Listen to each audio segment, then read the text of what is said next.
Hey everyone, good afternoon, good evening, whatever your time zone is on this very hot June night. It is second day of the heat wave here, so and the hottest of the 3 days. Yeah, this is going to alter a little bit what I intended to do. Welcome in everybody. This is, as you know, Pink Pig, and she's comfortable whatever the weather. So, yay for air conditioning! Which unfortunately I've had to turn off so that I can use the hot plate. So, I can't tell you how hot it is here because it upsets Andrew. He doesn't like to hear numbers like that. It does not get this hot in England. So, tonight we are going to be making breakfast enchiladas. I had originally planned to also make turkey enchiladas, but both of those things require the oven at about 350 degrees. Not gonna do that. It is, cover your ears, sweetheart. It's 95 degrees here. I'm not heating up our apartment. So actually, you will see the enchiladas completed except for the baking, and we will take pictures of them after we bake them when the temperature is down. And I'll show you the pictures there. There's nothing wrong with eating one when it is still, when the cheese isn't melted. So that's what I'm going to end up doing to show you what they look like on the inside. Anyway, so what we are starting off with breakfast enchiladas, it is made with a flour tortilla, not a corn tortilla. It doesn't use tomato sauce. This is going to use a green chili cream sauce on it, and it has eggs and my choice of lunch or breakfast meats because I can't have ham. Uh, I can't have ham. I can't have bacon.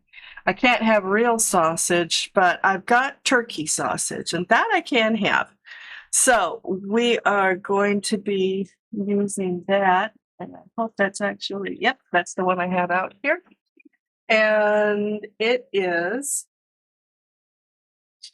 going to start with cooking the turkey sausage. So I have got the power here for my hot plate, which I will now plug in reluctantly. I have not been able to figure out how to cook without heat. All right, so let's get the eggs out of the way because I am going to do them last-ish.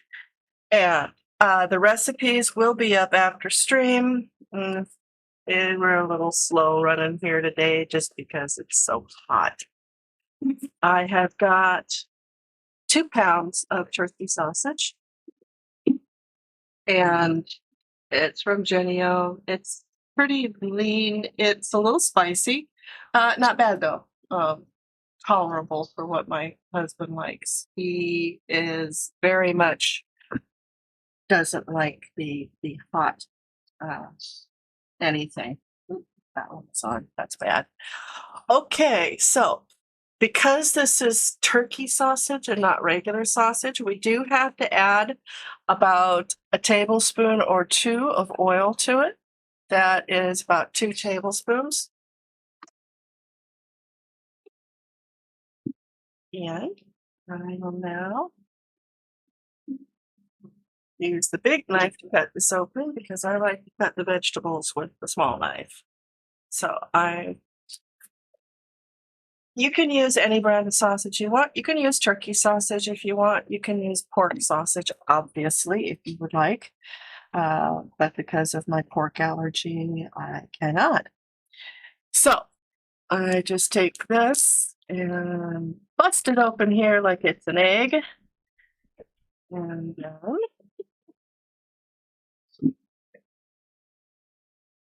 second pound.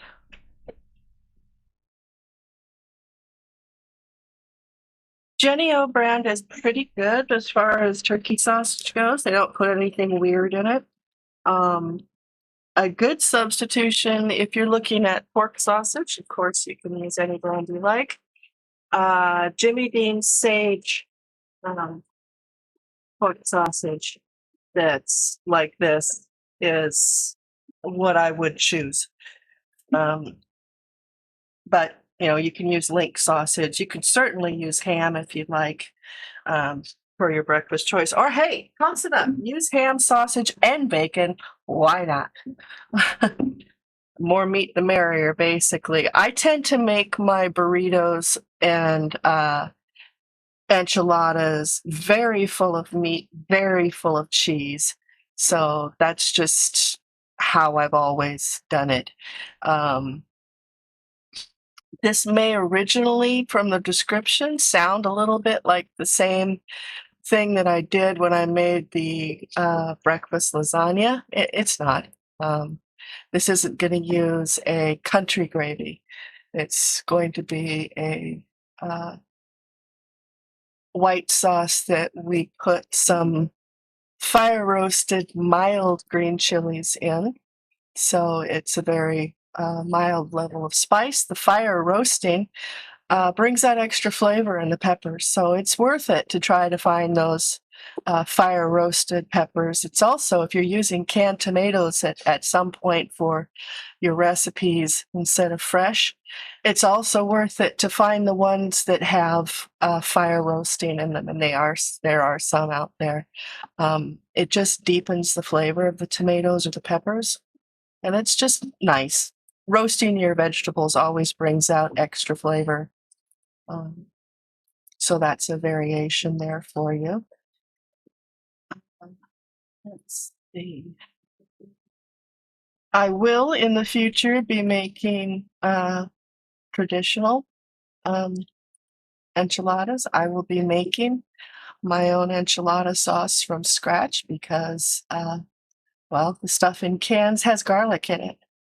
That's also verboten for me, so we do not use that. It's not as hard as you would think. You can start with guajillo peppers.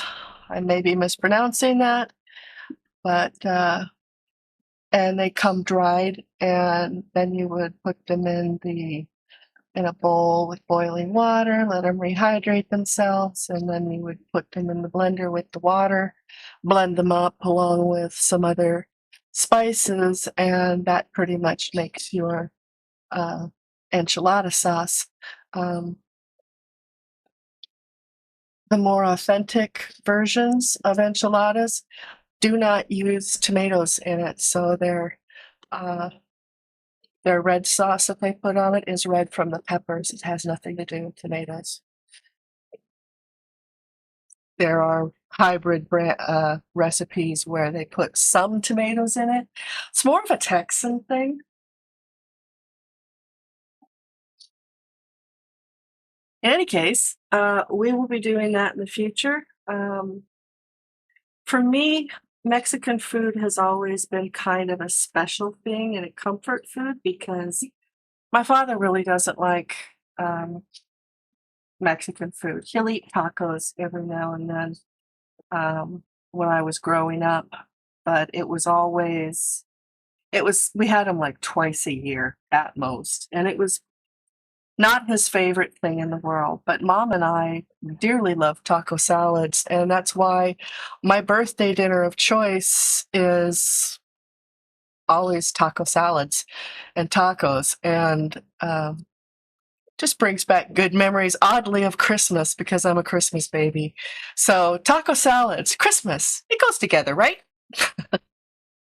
Now I am going to make this a little bit smaller of chunks because normally I tend to leave the pieces of meat, if I am browning ground meats, I tend to leave them bigger. In this case, smaller is better because you're stuffing something with it.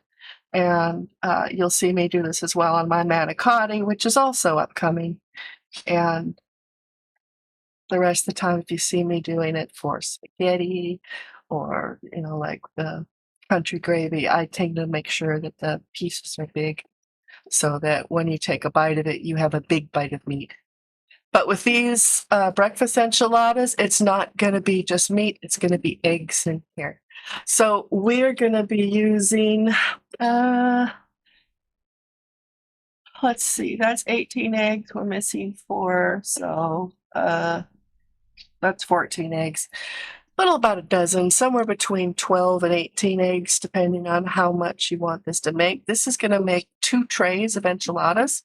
This is a really good recipe to do if you're gonna be having company come over, or if you're doing this for like a church brunch or something like that. You can make these the day before and not actually cook them until the day you need them. Um, so they will stay fresh really easy that way. They freeze pretty well too. So if you make a bunch of these and then you can put them in individual containers and you can freeze the enchiladas so that you can have some nice breakfast enchiladas anytime you want.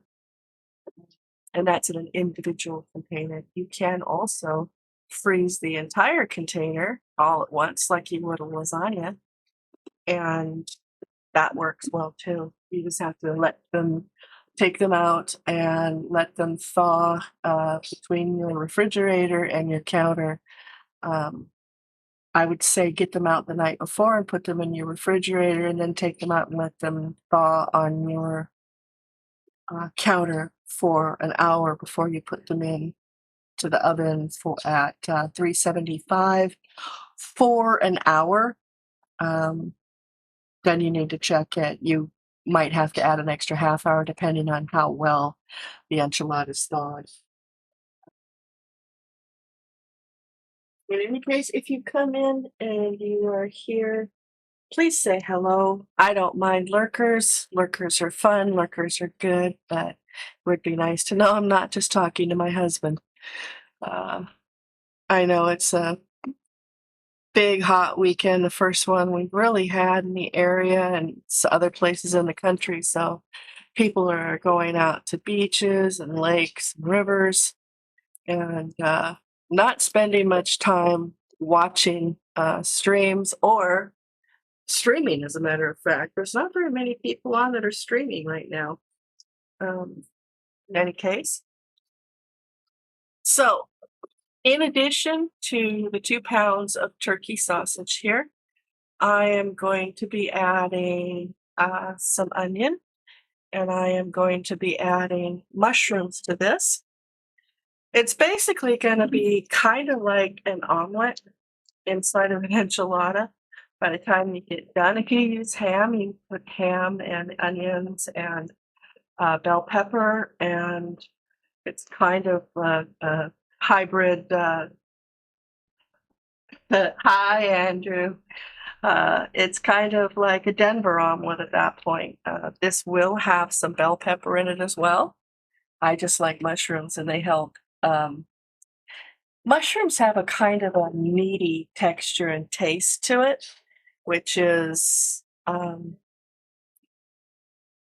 it adds to this.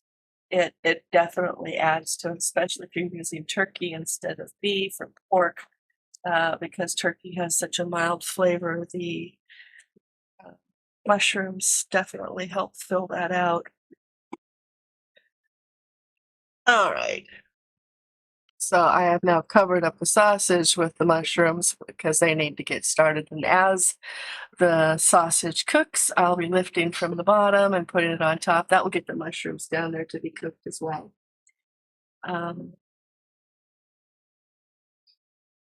Might as well also get out the onion I have here, and this is a sweet onion. I have a preference for them. My state, Washington State, is actually their onions are fairly famous. They are Walla Walla sweet onions from beautiful Walla Walla, Washington, and they are generally very large. This is, as a matter of fact, a Vidalia, which comes from the South, Georgia type area. And they're nice too. They're not as big as the Walla Walla sweets are, which in some cases is really nice. As usual, I am going to cut off the growth part of the onion here instead of the root because the root is what holds it together. So we got a little bit of a dark spot in this onion. Let's see how bad it goes in. In some cases, it's just a case of the growth area extending into the onion a bit. Some cases, it's a problem. And this looks like it's a problem. Do we have any other onions, sweetie?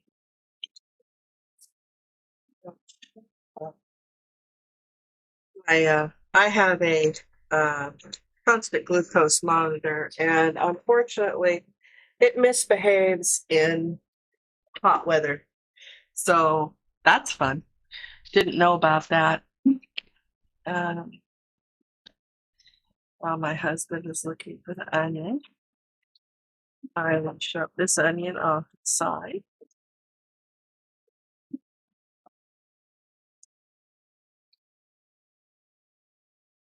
Yay, we have more onions. I figured we did. I tend to order them a lot. Thank you, sweetheart. Something wrong with this onion? Yeah, it needs to be thrown away. It's got a big bad spot in it. It happens sometimes. It's hard to see from the outside. That's part of why you always need to check. Sometimes it's just a matter of the growth end has gone into the major portion of the onion a little bit, and you can cut it out and then it's fine. But sometimes it's actually a bad spot. So in that case, if you use that onion, it's going to taste a little funny. And it'll be really sharp in taste, even if it's a sweet onion. And basically, because there's something wrong with that onion, I'd say just don't use it.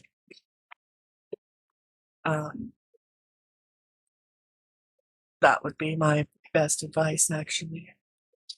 So I have got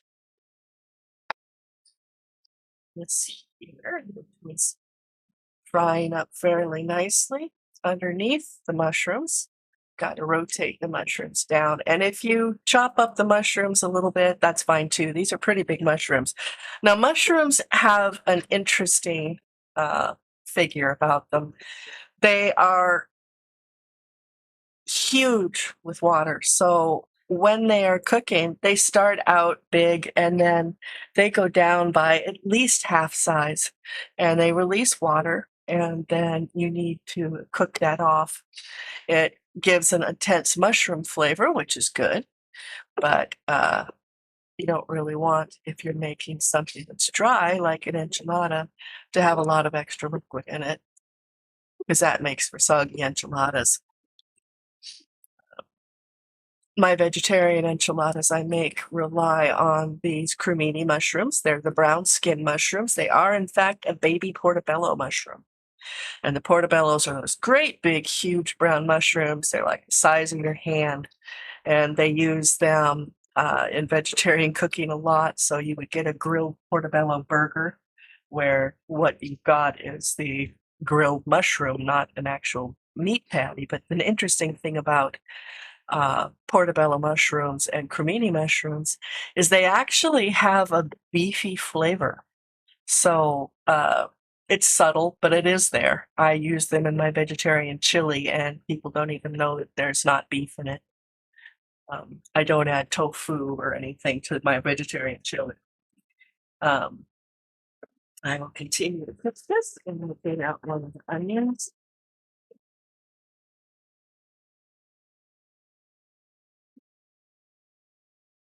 Smaller on the two. Again, cut off the stem end. And this one's fine inside. It's nice and pale. So,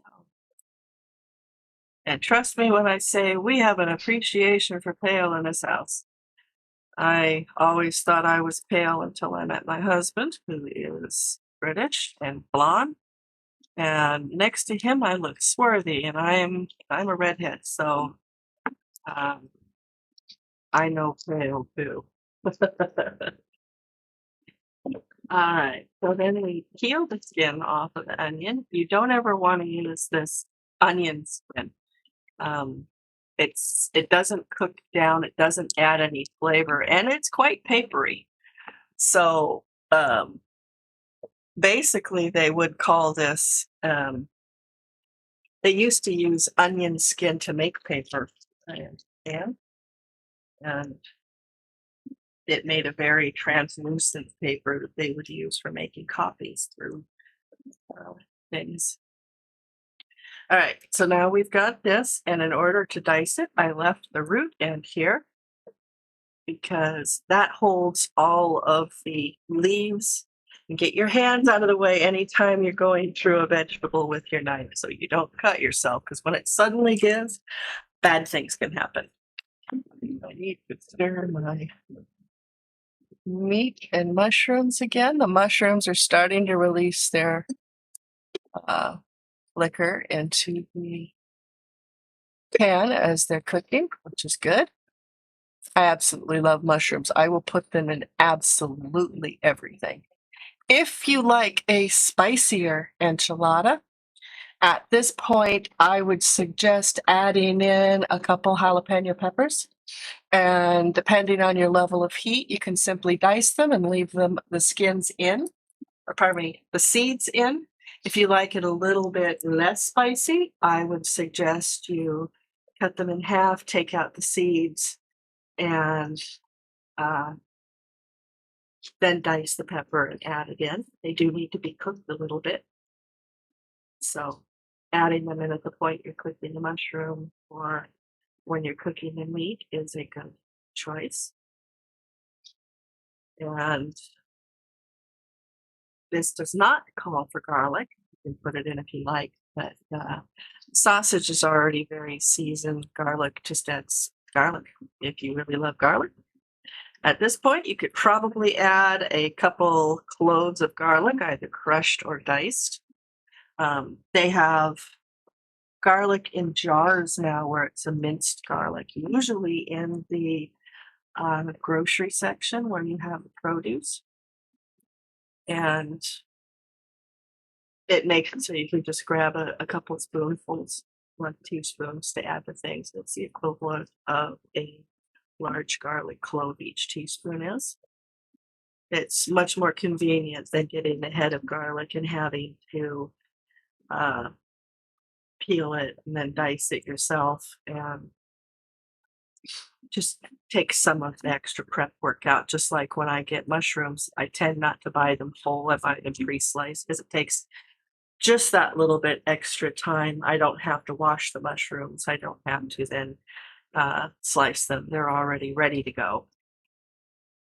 Hey, Panda, welcome in. Nice to see you on this rather hot day, at least where we are. Is it warm where you are? And I want to say thank you for your follow.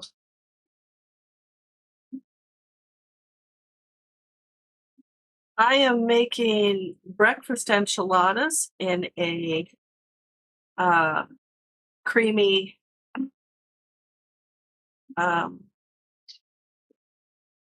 green chili sauce. And this is taking 2 pounds of turkey sausage and a pound of cremini mushrooms. You can leave the mushrooms out if you don't like them. This is half of a sweet onion diced, and there will be a bell pepper in here as well. Hey, Tiger Max, how are you? Welcome in. I'm glad you could join us this Sunday evening. It's so horrendously hot here, which, as I've said earlier, when nobody was here except my husband, we are not going to be actually finishing the enchiladas because it's 95 degrees here, and I don't want to have my apartment heat up further. So I will show you what they look like when I make them, and I will show you the inside. I could tell you what they taste like, but we will have pictures of them after We will have pictures of them after when it's cool enough to actually put those little devils in the oven for 40 minutes on 350. The recipe, yeah, we're not used to hot and humid here though, Panda. So it is 95 degrees is generally as hot as it gets here in the summertime. Last year was particularly unpleasant with the temperature going up to a record-making, all-time, never-before-struck 115. That was fun. I had all of my parents' doctors calling me and saying, "Do you have central air conditioning? Because if you don't, take your parents to a hotel. They will not be able to tolerate that heat." And, by gum, they were right.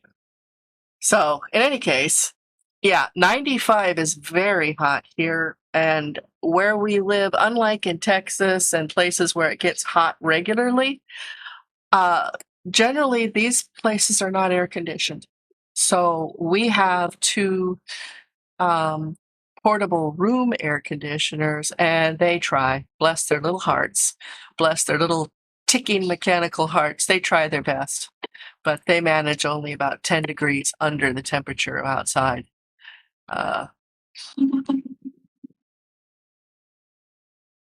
In any case, as I said here, we are going to be making two recipes today. One of them are these breakfast enchiladas, and I am putting a red bell pepper in here. In addition, it's the sweetest of the bell peppers, which I think the spicy sausage and the sauce that I'm going to be making with the mild green chilies could use a little sweetness to it. And if this was regular enchiladas, I would definitely be adding bell peppers to it. So this, as I said, it freezes beautifully, and it also you can make it ahead of time and just throw it in the oven like a lasagna before you need it. It takes 40 minutes in the oven at 350 if it's fresh. So if you've had it in the refrigerator, all you have to do is take it out of the refrigerator, pop it into your oven, put a cookie tray, sheet tray, whatever you want to call it, underneath it. So in case there is bubbliness, it doesn't, get out and make a mess of your oven. So I am doing a fairly small dice on this. Not incredibly small. When I add the eggs to this, it's going to be a lot like a Denver omelet inside. But as I also said, you can use sausage like I am here. This is turkey sausage. You can use pork sausage. You can use ham. You can use bacon. You can use all three. So let's see.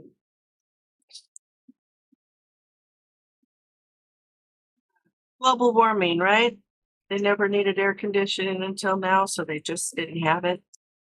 Yeah. Global warming was real, folks. It never used to be this hot here. We're breaking records all the time. In any case, fortunately, the Pacific Northwest also has a lot of lakes and rivers and beaches that are nice saltwater beaches on the Pacific Ocean. And that just goes for making a lovely afternoon. If you can tolerate the sun and heat, then water will help. For those of you who don't have air conditioning, fans work. Drink lots of liquids, lots and lots of liquids. Ice in your liquids will help keep your body temperature cool.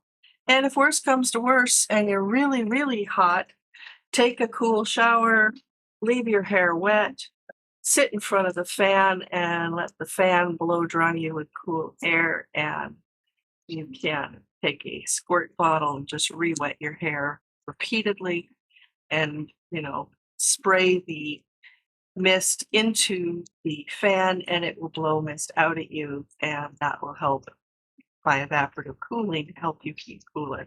It's what they do for the horses in the Summer Olympics, where the eventing horses are overheating, and they basically take and they have these big tents where they have misting fans, and they take the horses in there because they can't sweat enough and they will overheat, do bad things to themselves. That's what they did during the Olympics. And yeah, I'm babbling a bit, but I usually do, don't I? So this is a fairly new recipe to me. The second half of the show will be burritos, which I'm making with turkey meat. I usually make them with beef. It's not a horrendously traditional burritos. I will do those again another time. This is our family recipe of burritos, and it's pretty simple, quick to put together, and it tastes really nice. So it's kind of the trifecta for family meals. If it's easy to put together and it tastes good, there you go. And it's pretty economic actually as well.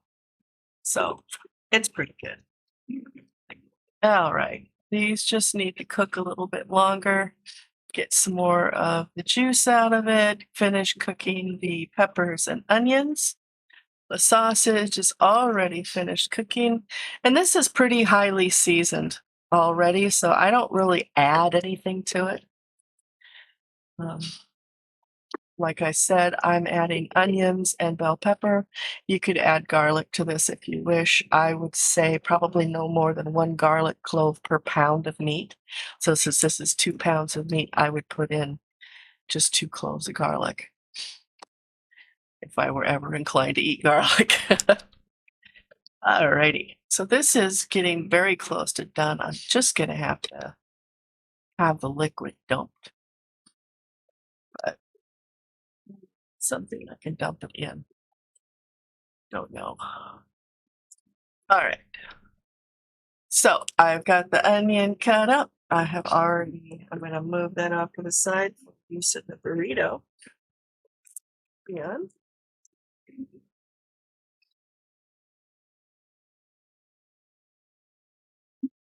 okay, so yeah, it's pretty much done. I'm going to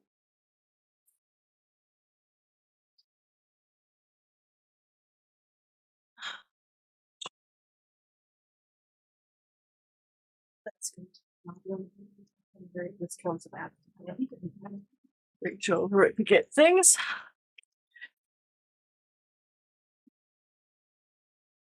I am using. Oh Lord, I can't pick it up.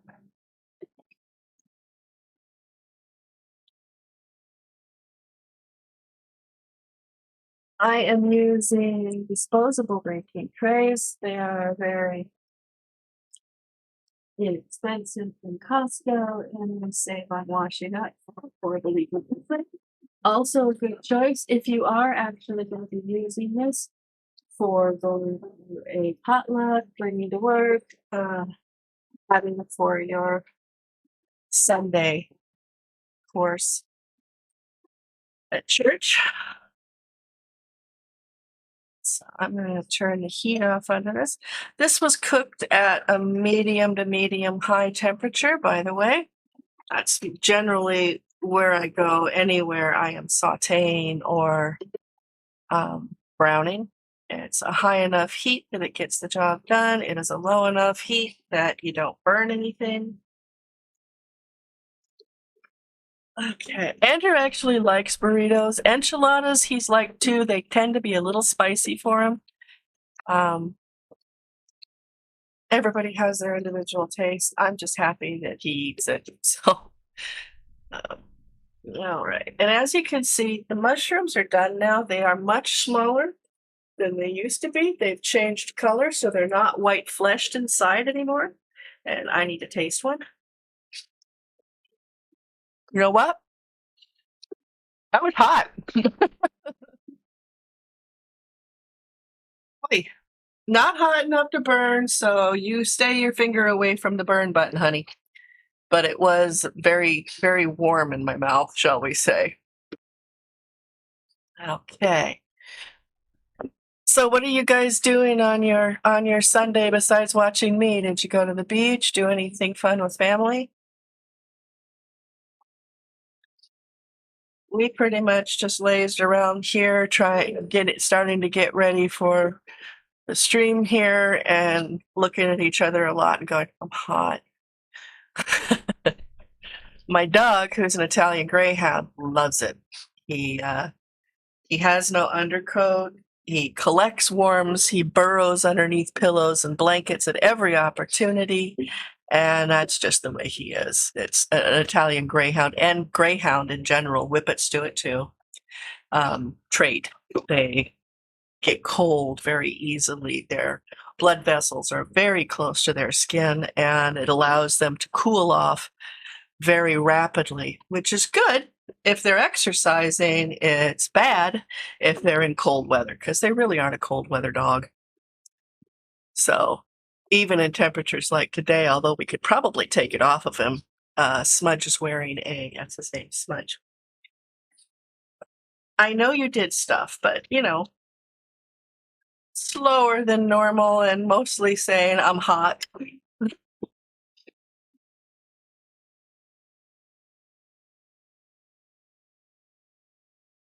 Andrew does work like a dog for me, unfortunately. He does all the stream prep, does all the dishes, brings out all the food for me, and he breaks it all down. He's my stream tech. He's my mod.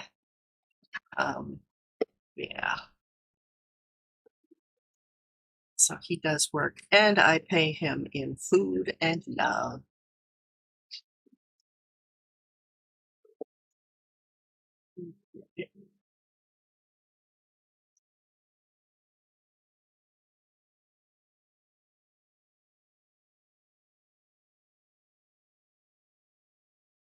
Okay, I need to have this liquid dumped out, honey. I have nothing I can use it with.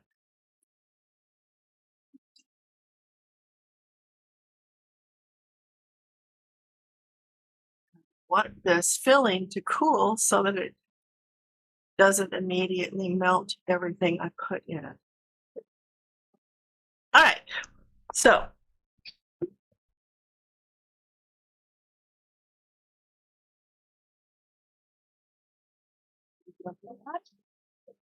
doesn't need to be washed, just dumped.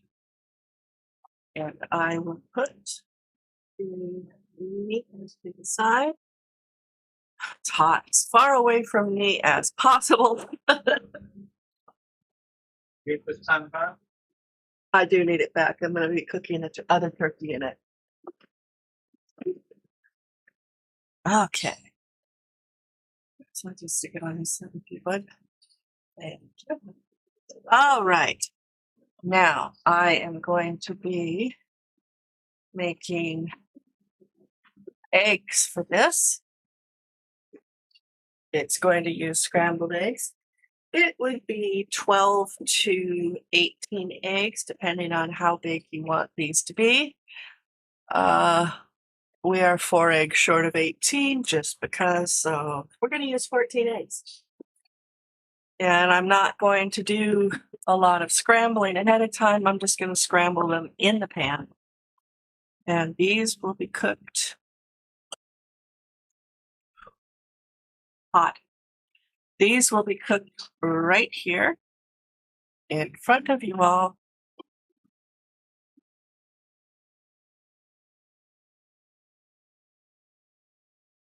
Speed is of essence when you're pan scrambling. So I'm doing this very fast. And rather messily because of that.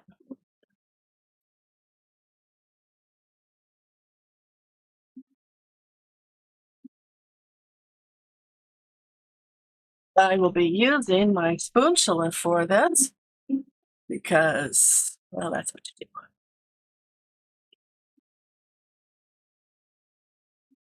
This is not a mother-friendly recipe because it does have dairy in it. But here's a recipe she would have liked.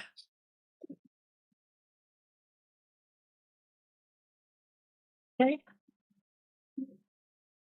And yes, it is possible to use oat milk in this and use vegan cheese if you are lactose intolerant. So you can also get vegan cream, sour cream for this, and that also is possible. Um,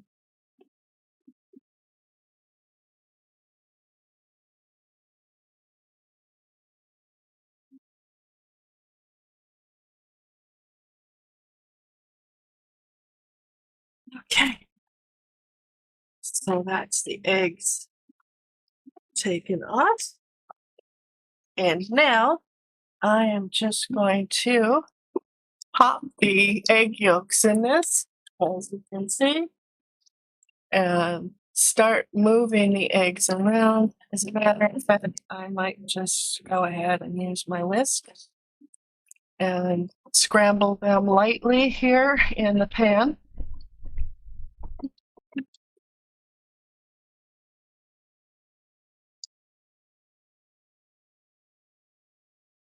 Doesn't have to be really well scrambled.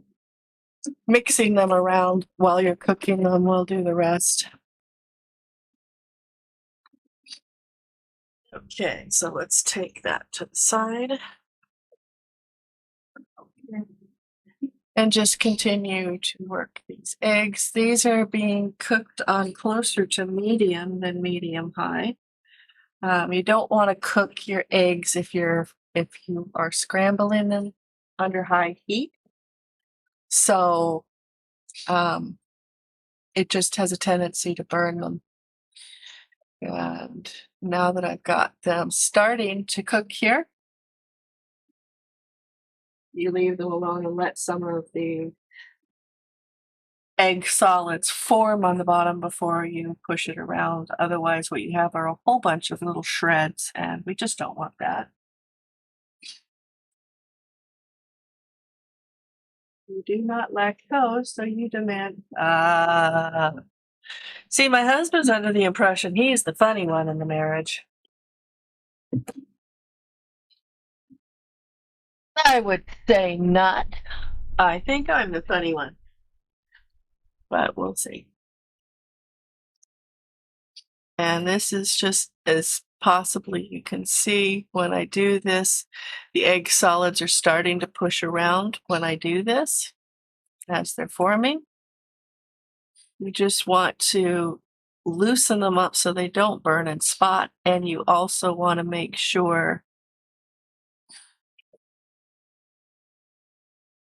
And my husband has control of my computer and just texted it to make me do that. He is not the funny one. I am the funny one. So I just make sure these are all loosened up, and then I leave it alone again. And as you can actually see there, there's one of the little egg solids I'm talking when it starts to turn into scrambled eggs.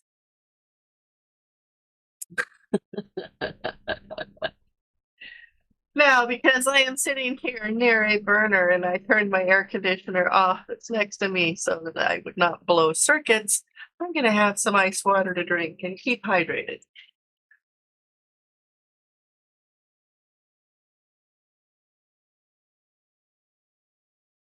That's nice. Thank you. You want me to drink again? Okay, I'll drink again.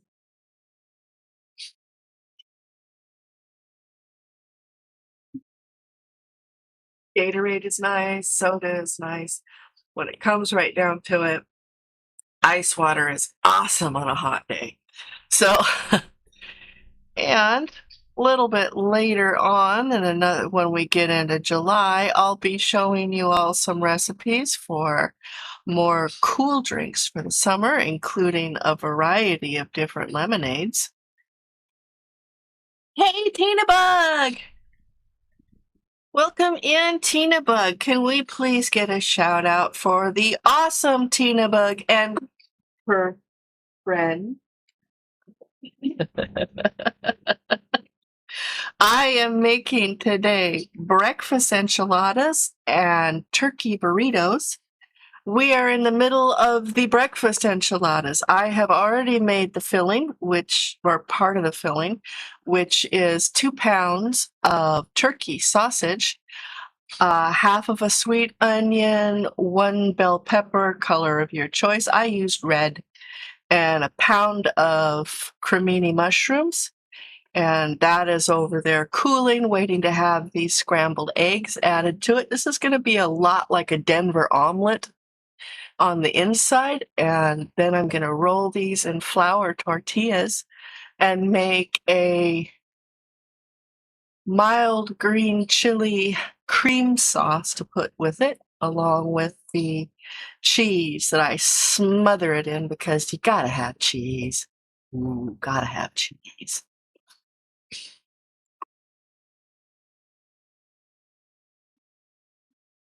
So I understand I missed your stream earlier while I was sleeping, Tina Bug. Was it a good stream?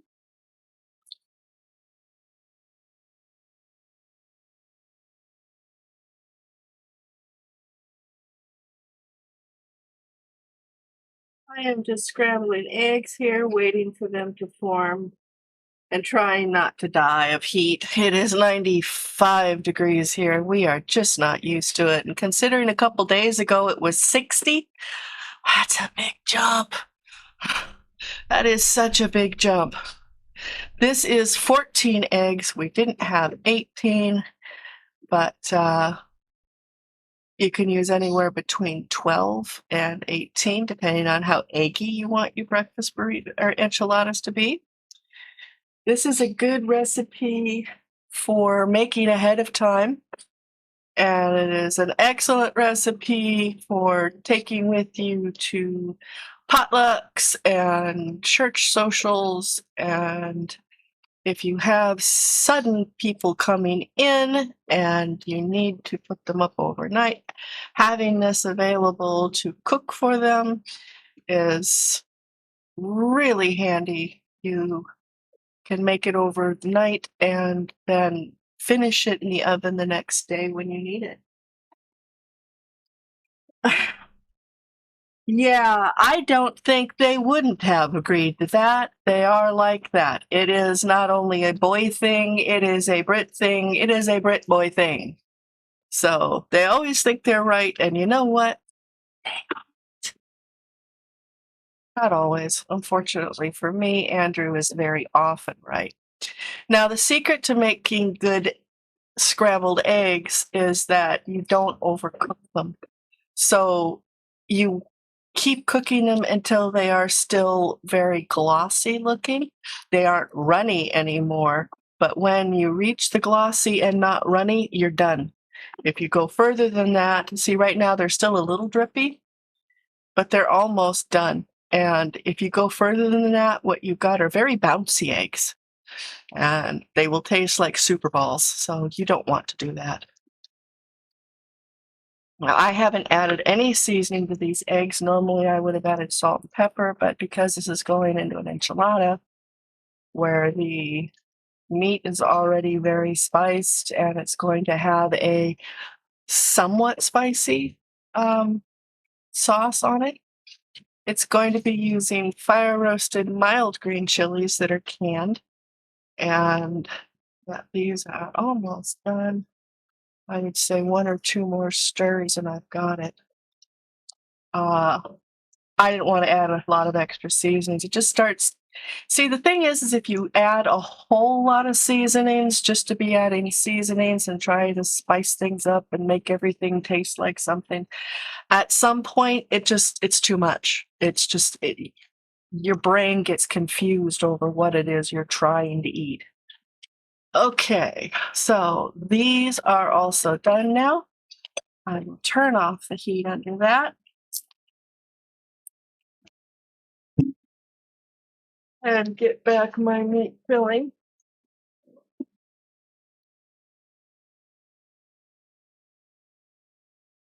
which is right here. And as I said, this is 2 pounds of turkey sausage, half of a sweet onion, 1 diced red bell pepper, and it's got a pound of these lovely little mushrooms in it too, because I love mushrooms. Those are cremini mushrooms, and I didn't just use that excuse to eat one. Yeah, I did. Mm.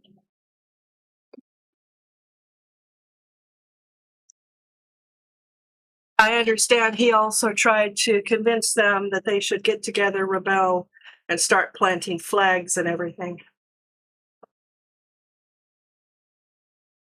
A lovely joke from a lovely uh, comedian, but something for another time. All right, I'm taking that off and putting that over here. Heat is off. And what I need to do now is make the cream sauce. This also is going to cool. I will be using this with cheese inside, and then there will be cheese outside, and this lovely cream sauce with the peppers in it that will add just a touch more spice to it, but still be mild enough for my husband. As I said, if you're someone who likes a lot of spice, if you like hot, spicy food, when you were cooking the sausage, you would have added up to 2 jalapenos or more, depending on how spicy you like it. Adding the seeds in or leaving them out if you like it milder. You can also make this with ham or bacon, or ham, bacon, and sausage if you want to be really needy, which my husband would probably like, but he knows would kill me. Okay, so there is the filling done, and I need to now start making the sauce. That out of the way, and I will get the pan with the sauce. This is going to get out of the way and hopefully cool down. I probably should have put the other pan underneath it. Let me do that. Maybe one here. Two. This is on a side table, which has never really had a problem with hot things, but I don't really want to melt it. It is plastic. So let's put that over on top of there, and we will get out my saucepan. Oh crap. Honey, I need a stick of butter. I can't believe I forgot butter.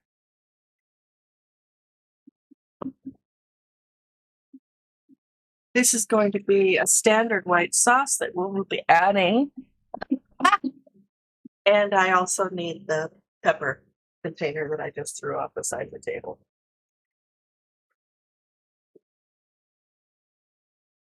I'm gonna pay for this one. He's gonna want to have dinner too.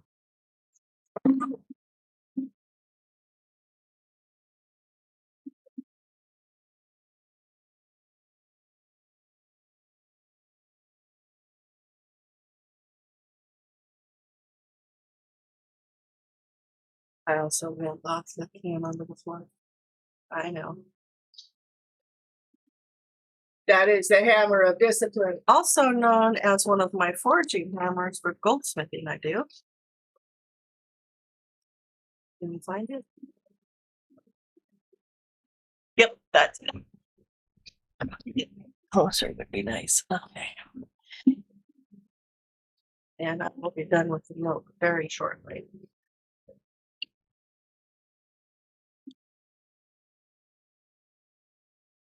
And I'm tempted just to hold on. I'm just going to pour it into this thing, and then we can take the milk and put it back in the fridge before you sit down. Let's get this here. Get the milk. And I'll tell you when to stop. That's good. That may be a little more.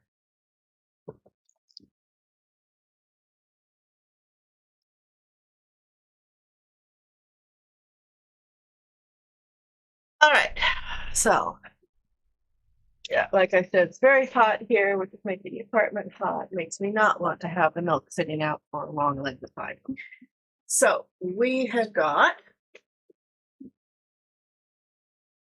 butter here, which I am going to be cutting up and putting into my pan here. And then it will be melted, and I will be adding flour to that. And then milk to that. And then these lovely little mild fire roasted diced green chili.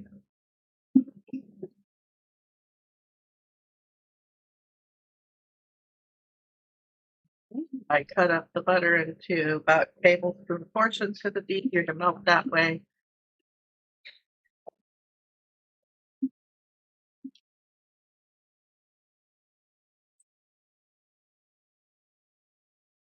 What is cooking without sound effects, right? I mean, Emerald Lagasse has his bam. I have boink. Maybe not as exciting, but you know, Hedgepigs, not the most exciting things on the planet. All right, this will be melting at a medium heat. It's probably already started because of the residual heat. This is a Farmerware hot plate, and unlike most hot plates, it doesn't have a coil. These are solid state cast iron plates. They heat up slowly, but they retain the heat a very long time, and they also have a very even heat, which is good. As always, if you have not already seen it, you can get lists and links of the equipment that I use on stream under stream equipment and my Discord. Also, as another announcement for those of you who may not have heard, we now have www.cookingwithhedgepigs.com, which is online and allows you to, I have none of the things here, allows you to order merchandise. We have coffee cups that are available in a large selection of colors. We have their 11-ounce coffee cups. They're very nice quality. They have double-walled 20-ounce stainless steel water bottles with a very high-quality lid.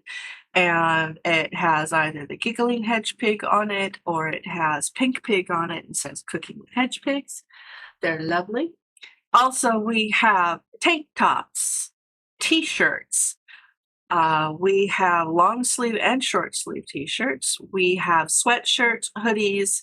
We have a pounder glass, 16-ounce glass, clear. And we even have a throw blanket and a cute little sticker that says Cooking with Hedge Pigs. So if you would like to get any kind of memorabilia and merchandise from my stream, you can go there and check it out. It's very easy to order. You can even order from Europe. It has 2 separate sites, so it doesn't have to go through customs. And all of that is handled for you. You do not have to worry about where you pick it from. It is just one site. You pick where you know your monetary system is, whether it's euros or not, and it will send the shipping to you. It handles it all. It's a lovely little program there, and the items that I have pre-ordered from there, which I don't have in front of me this time, you can see them. I will put them up in my Discord as well, and you can see that, and I can tell you it's lovely equipment. It just really is. The items that are there that we've seen have all been very nice. The shipping people do a good job. Everything's packed very well. So for those of you who were asking about my merchandise, it's up now. And when I get my cookbook through its final edit, I will be selling my cookbook there as well. So, and I'm hoping to have that done in about a month, but it hasn't been the most restful month for us here. My parents have done a very good job of playing tag in the emergency room. If it's not one of them, it's the other one of them, and sometimes both. So I haven't had a lot of time to work on the editing, but it's a goal. I will try to get it out as soon as possible. Now, with this is 1 whole stick of butter and 3/4 of a cup of flour. And you melt the butter over a medium heat and you let it cook for a couple minutes, just a couple. And then that will get the flour taste out of your white sauce. I'm going to open the green chilies and see exactly how spicy they are because they vary. They vary from can to can, actually. Batches vary by the heat of the pepper. Sometimes a pepper is a little hotter than the next pepper next to it. So we will see. And these are packed in a kind of a light salt water. Yep, salt, citric acid. I am gonna taste just the pepper.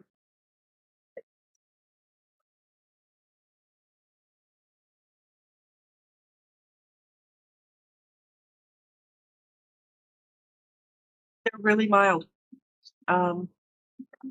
They are less spicy than a jalapeno by a lot. And they are definitely more spicy than a they are more spicy than a bell pepper.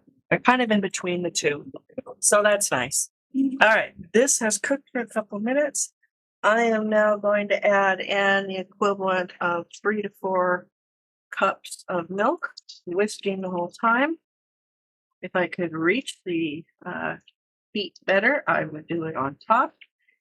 You need to keep whisking as you add this in. This is warm milk that's risen to room temperature, which means that your milk will not shock your flour and it will not form lumps immediately, which can happen if you are just doing this with cold milk and hot bubbling roux. Very often it will season, that's what they call it. Now, I am going to make this thinner than I would normally because it is going to have cheese with it and it is meant to be a lighter sauce, not something that is used to thicken like a cream soup or a chowder. So this does need to only just turn into a sauce and not really be thick. If there is any questions, please feel free to ask them. You could, instead of using green chilies, you could use the canned jalapenos if you want to, or fresh jalapenos. I like the flavor of these fire roasted green chilies. They, as I said, they are not hot, so that's nice. I don't really like a lot of heat, but if you do, feel free to throw in some jalapenos. If you are the kind of person who likes extreme heat, go for habaneros. Where's your food? I'm cooking it, honey. I'm cooking it, I promise. Now, these enchiladas are made with flour tortillas, not with corn. The recipe was designed this way. I guess if you really prefer your enchiladas made with corn tortillas, you can certainly use them. You generally see that in an enchilada that is made with a red sauce rather than a white sauce like this. This is the same sauce that I would use for making a seafood enchilada, which I will get to at some point in the future.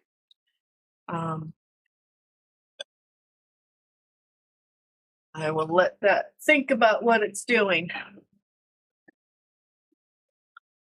Yeah. Let's see.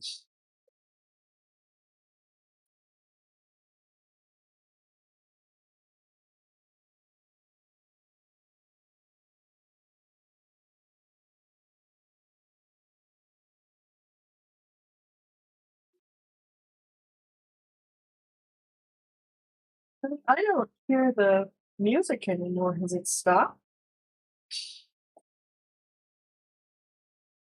Can anybody else hear the music?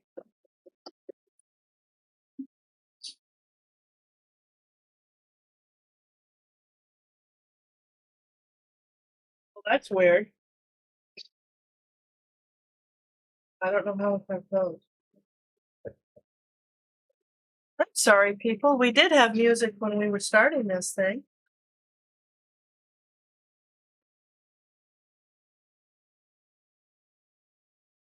There we go. You should hear music now. Sorry about that. I don't know how it turned off. So these are pretty easy to come together. Like I said, you can make this the night before and then just finish it in the oven. The finishing in the oven part is pretty much a 40 minutes at 350 degrees.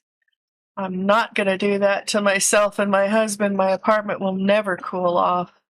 Even with our air conditioners, it's just too hot to do that. So I believe that my sauce is thick enough at this point. I am going to taste it now for seasoning. I might have to add in a little bit of salt. Yeah, it needs some salt. So I'm going to add in about a 1/4 teaspoon of salt.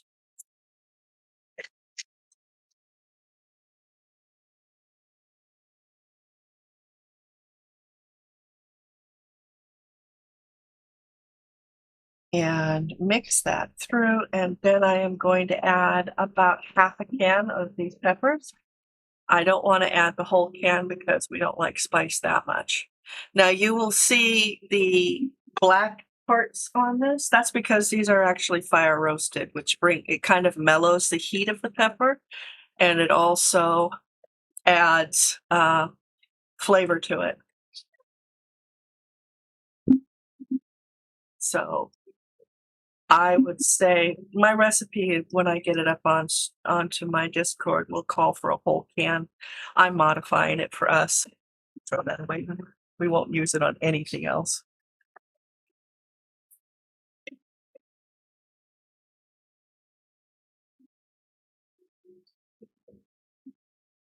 Okay. I've got the temperature turned off under this. And at this point, I will get out my pans.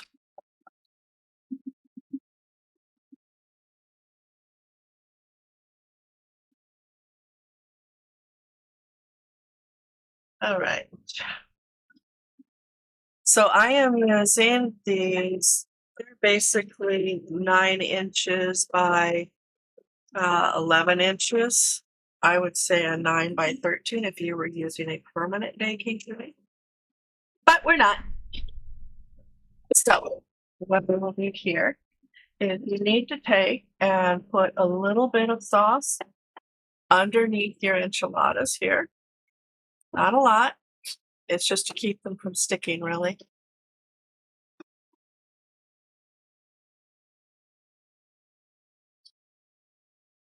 And then you just kind of roll it around.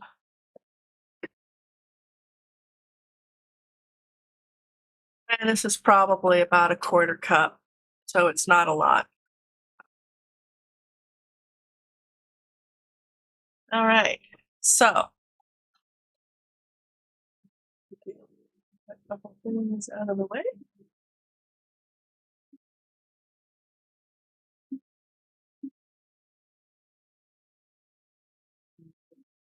Here, one here, and now it's like my burritos, the flour tortillas actually. I use a burrito size, and that works very well. When you're making whole trays, you can use smaller ones if you'd like to put these in a smaller tray if you're making enough just for you. I never make anything small in my life. So we take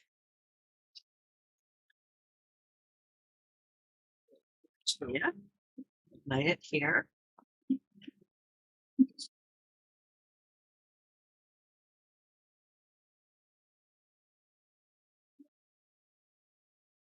We should get the cheese. Hey.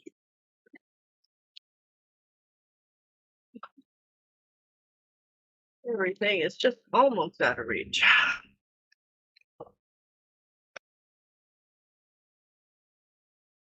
Cut open the cheese. I am using shredded Colby Jack.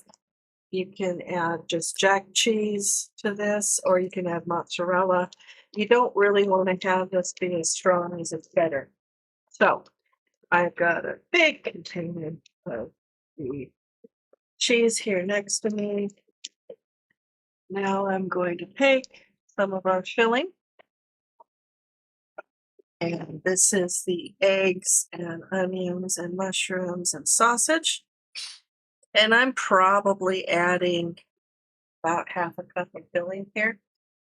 I make big enchiladas. I make big burritos. All right, so you put that in the middle here, or slightly off middle if you want. And then you will take a somewhat scant handful of cheese. If you're measuring, something like a quarter cup, but it's not a lot because this is going to have a lot of cheese on the outside too. Then you just take and you roll it over the top, and then I tuck it and pull back slightly, and then pull up the other side. And you want to roll these fairly snug. And then you take them and you put them inside this, seam side down. Like that. You don't, sorry, like that, seam side down. Then you rinse and repeat. Take another enchilada, a burrito, pardon me, another burrito. And you take another big scoop of the filling. And if you have missed any of my streams, they are all available on YouTube, on my channel, in the Hedgepigs. All of the recipes and everything I've cooked on stream are available in my Discord under stream recipes. And if you feel like sharing your own recipes, there is a food and recipe area for my followers. And you are welcome to share anything you like there. Just don't put them in stream recipes. And then we'll add another bit of cheese.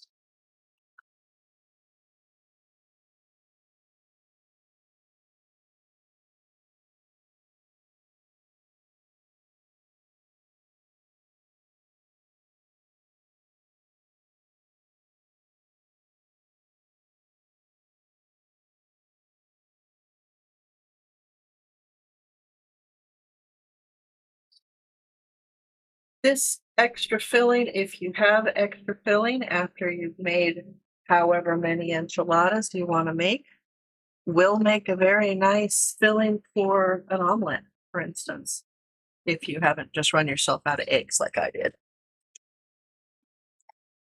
Okay, let's get that in over. And I can fit about 5 of my very pudgy little enchiladas into a tray. Normally, I would say 2 enchiladas per serving, but the size of mine, 1. That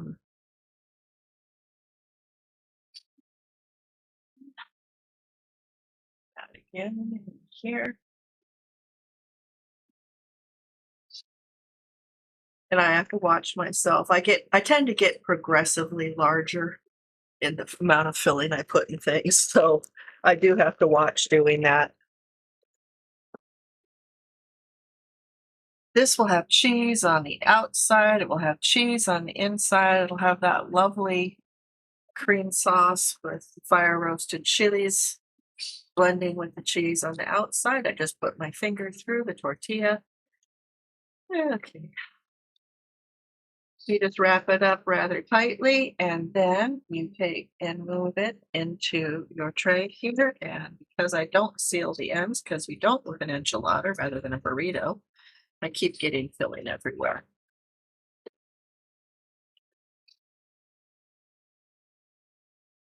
So that is out of the way.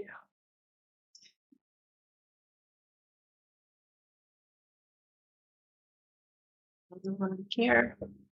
This amount of filling will give you at least 2 trays of enchiladas. And so you can take one and freeze it if you like. Or if you're having a big bunch of people over, you know, obviously that works for a large group of people.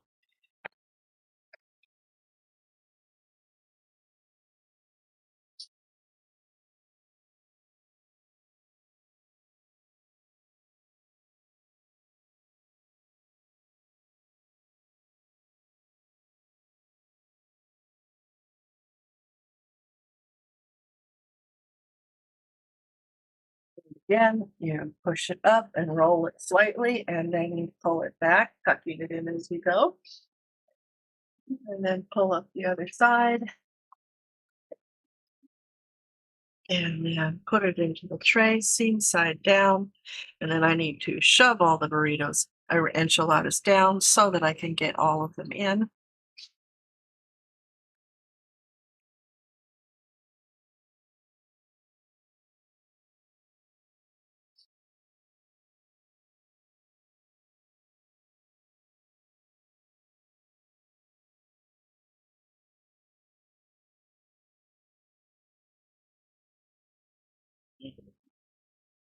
Got distracted in the middle, sorry. That was a little sloppy of me. Turn this and add some more meat to it because I didn't get quite enough filling in it.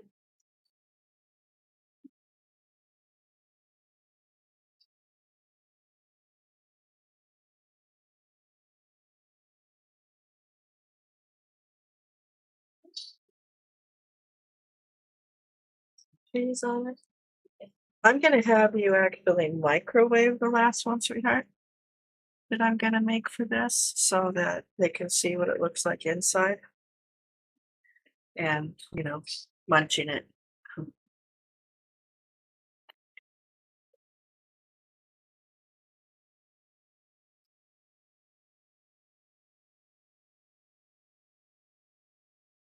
So, roll it into place. Like a little baby going in to join its brothers and sisters in a bed. Okay. At this point, what we want to do is tint the sauce.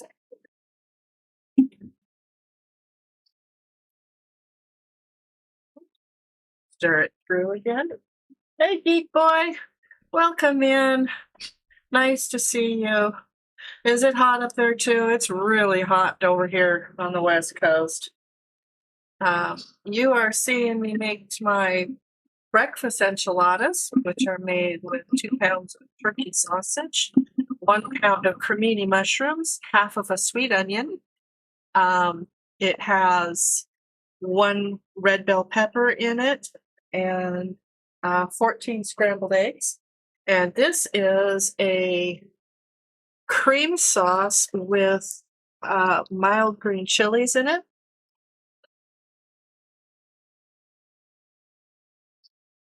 And you basically just fill it up like that so that everybody has some juice on top of it. And then you sprinkle more cheese over the top. And I would say probably 3/4 to a cup of cheese for this. They've already each got cheese inside of them. So this will melt. Put in your oven at 350 degrees for 40 minutes.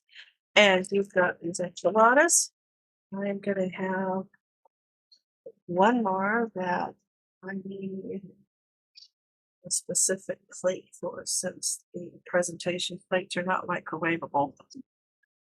Okay, let's get this out of the way. And we will move this over because we're not going to cook that. It's just too hot. I'm going to make one that will be microwaved.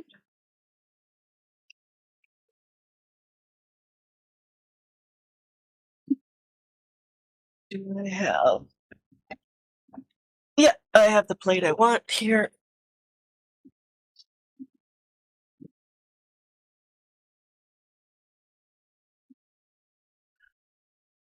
Don't smudge, go away. I have my dog out here with us. It's just too hot to put him in his cage, so which he's normally in because he doesn't have a lot of manners where food is concerned. He's a good dog, but he is a dog. If you're going to be cooking food, within his reach, he's being pretty angelic, but I'm getting the eyes, the poor, sad, starving puppy eyes. It's very sad. It is a lovely recipe. Like I said, you can make this with regular pork sausage. You can make it with turkey sausage. You can add ham in here instead or in addition to, along with bacon. It's just your choice of breakfast meats, along with some onions and peppers, and then with the cheese and the sauce. Trying to make sure it has little bits of everything all the way through.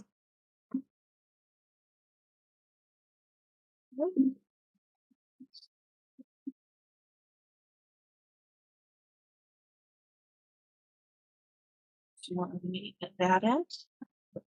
And then we add some cheese. And this is using between my trays here, it's going to be using almost 2 pounds of cheese. So don't be skimpy.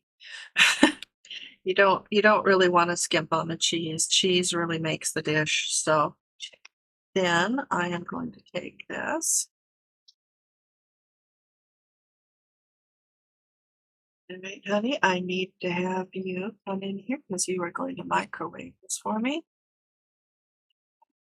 Take the other one away so it's out of the way. Really wants to keep escaping. I have a lovely little dish here, which is almost long enough. Oh well. Almost long enough is good enough at this point. And we'll put the sausage back inside yet again, along with that little bit of hay.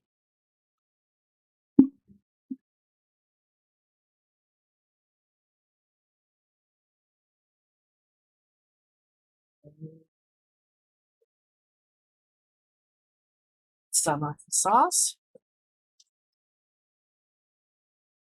And put it over the top. This.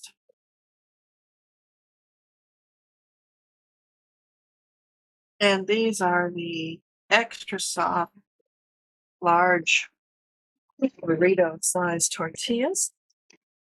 Now, and put some cheese over the top because that's the way we roll.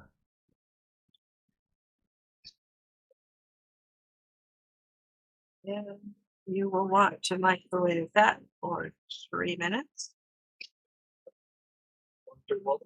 Microwave it for 3 minutes.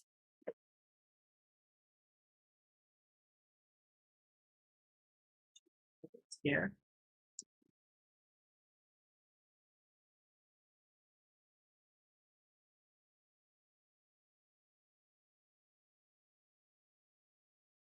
And the rest of my filling that I've got will make another tray of this easily. And I will be doing that after cooking. Like I said, we will get photographs of the tray and such when it cools down here. It's just too hot and our apartment doesn't cool off easily. So that's one dish down. The second dish is going to be turkey burritos. I normally do these beef, but can you just wipe that down? I normally make them with beef, and but I'm kind of off beef at the moment, so I'm using turkey. And sorry, while we do our little thing in between, I do want to thank everybody for spending the evening with us.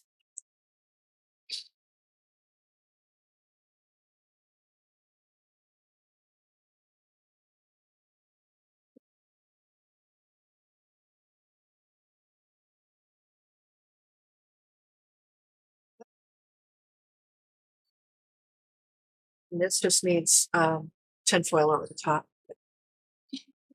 Okay. Now we are going to start making the turkey burritos. And like I said, this is my family recipe, not especially authentic. So we're going to start using 3 pounds of turkey, and this is just plain ground turkey. We start by putting the heat on, and because this is turkey, again, instead of beef, there's not a lot of fat in this, so you do have to add the fat. So we are going to add about 2 tablespoons of oil, and this is canola oil because it really doesn't add much to the flavor. Oh, you're so welcome. I'm so glad you could make it. I was hoping somebody would be around. There were not a lot of people streaming today, and so there's not a lot of people watching either. Don't want to use my good knife for that. I'm going to use the one I used earlier on turkey. Oops. Yeah.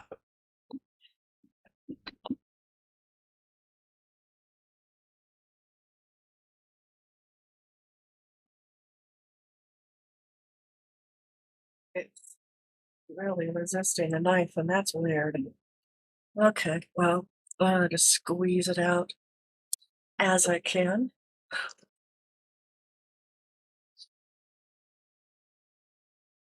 Working well. You can't pay for entertainment like this, can you?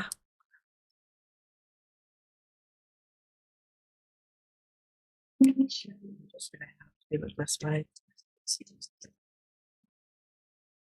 This was a frozen product. I didn't actually ask for this. I asked for the fresh ground, but they were apparently out and just substituted it for us. So it's got a lot of, shall we say, uses. It's got a lot of blood.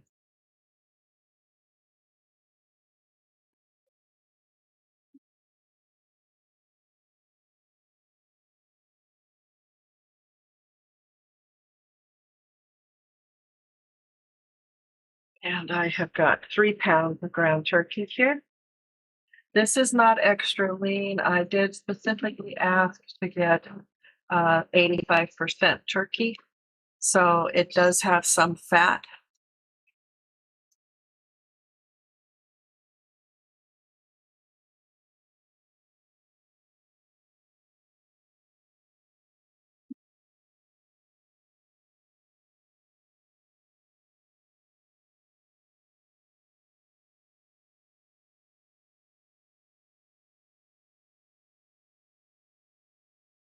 Last one. And then when my husband comes out, you can take away the bloody mat. This.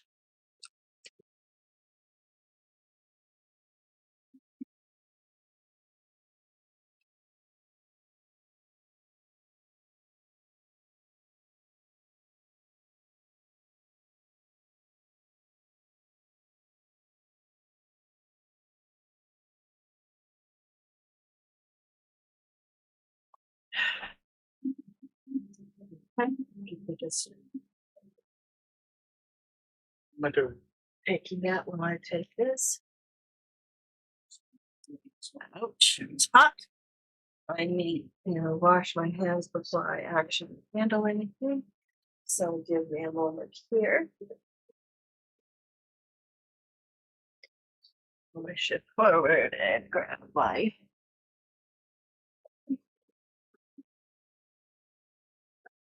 hand wash. Hand wash, which is very, very liquidy today. because of the heat. And making sure I've got all of my fingers covered between all that. And I have my finished enchilada here, as you can see. It's got the cream sauce, it's got the milk and cheese. I am going to enjoy taking a bite of this.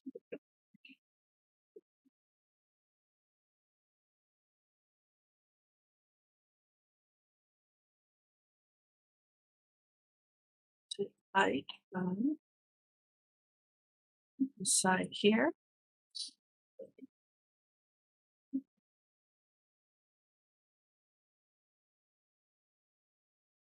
I will turn it so that you can see the inside has the cheese and meat and eggs in it.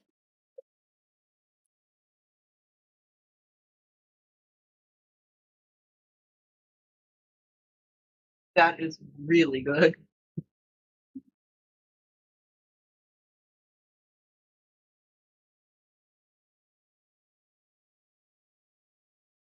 I'm going to take a bite here onto the fork, but not to actually eat. Photographs.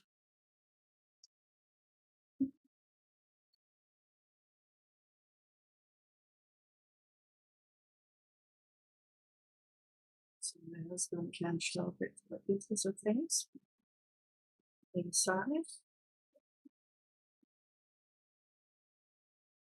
Then you have to take that away and photograph it at some point.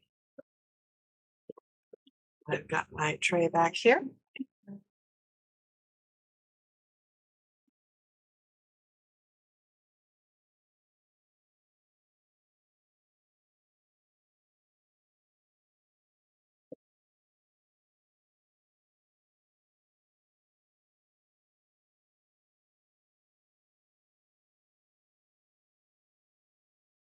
And I think I need some ice water after all this. Still mighty hot in here.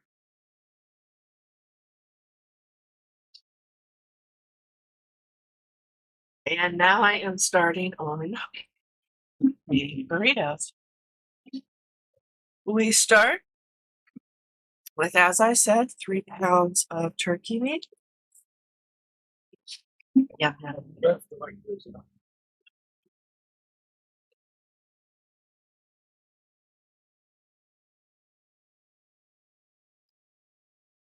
And I am going to mince this up rather fine as I can.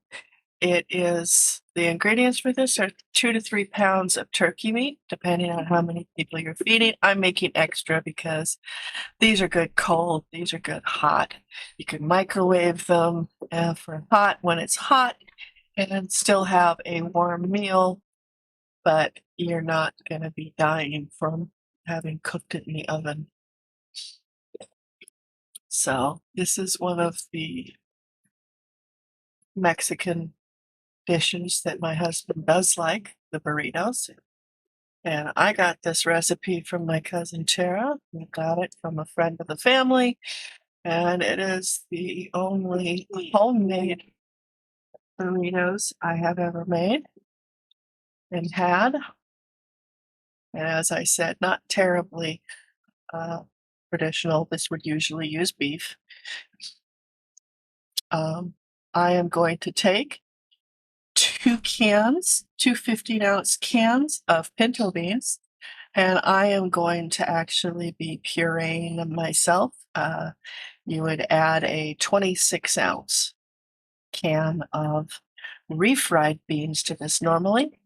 And the secret with this balance in this one is if you have a very lean beef that you're using, you would want to use, oh, the aroma is wonderful. You can smell the spices in it. You can smell the cheese, the peppers, the onion, the sausage, and you can smell the cream sauce. There's a nice richness there with the tang of the roasted green chilies. It's just lovely. It's wonderful breakfast dish or evening dish for that matter. So I am sauteing this, and while I am sauteing it, I cannot do any pureeing. We have one. We have just one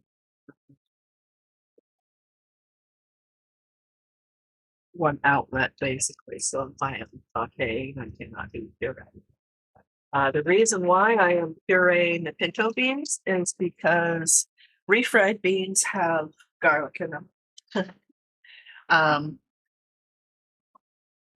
So this uses 3 pounds of meat. You could use pork if you want. Chicken works. You can use turkey. Beef is what the family uses, but we come from a beef farm, so beef is really inexpensive for us. It's just the butcher's fee, really. And then you add the refried beans to it after the meat is done browning.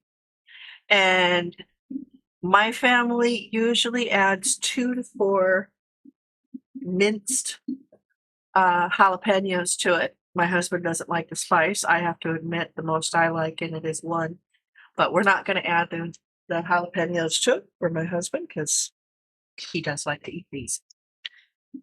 I'm gonna see if I can somehow tip this up to let you see the inside of this. It's hot. Plate is hot. So if you look inside of this, ouch, it's too hot to lift up that way.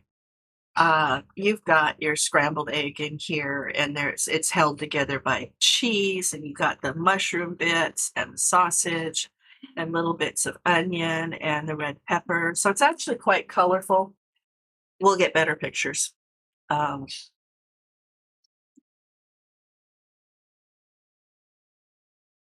So the burritos recipe is really pretty easy. If you are using a very lean beef, you want to use traditional refried beans. If you are using fattier meat, like 80-20, like the ground chuck, you want to use the vegetarian beans, or the non-fat beans, which are looser then, but you don't ever want to use the non-fat beans with the really lean meat, or it's gonna be too thin. So put this further out of the way while we wait for this to brown up. And I've got that under, again, my usual medium-high heat, and that is what you're trying to brown it at.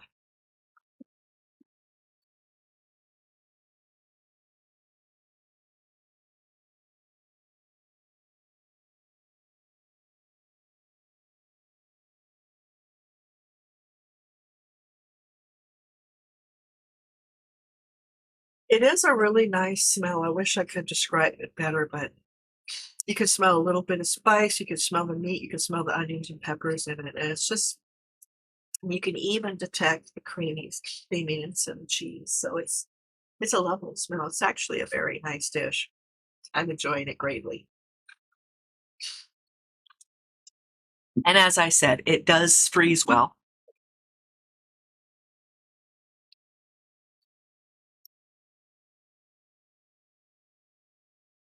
Okay.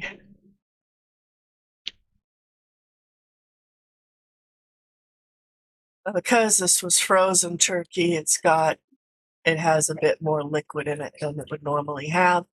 That's perfectly fine because you're going to be mixing it with the refried beans, or in this case, the pureed beans. Smudge stop it. And that needs a little bit of a looseness there, so that's perfectly fine. We will take the ground meat and the bean puree, mix them together, heat them up here, as soon as the turkey is done. And then we put it into a burrito tortilla. That's a flour tortilla again. And add a bunch of cheese into it. And then we put in lettuce and chopped tomato and sour cream, roll it up. You can add in some salsa over the top if you like. I like it with chipotle Tabasco sauce dribbled over the top of it. And that works really well with it. The smokiness of the chipotle, which is basically just a fire roasted jalapeno. Works really nice with the burritos. Another thing to do with the burritos as you're rolling them up is not put in the tomatoes and lettuce, but you can put the sour cream inside of it along with the cheese. And then make sure that you seal the ends as you're rolling it. And then you can actually then, once they've cooled down enough, you can put them into individual Ziploc bags. And you can freeze them, and it takes about 4 minutes in the microwave to cook them later. And you have your burritos, which taste far better than the ones you can get in a store. They're also bigger, so they're actually meal-sized. And if you want to use a smaller tortilla, if you want to use something more along the size of a fajita or soft taco, feel free. It makes a smaller burrito, but that's not necessarily a bad thing, especially if you're making some for children.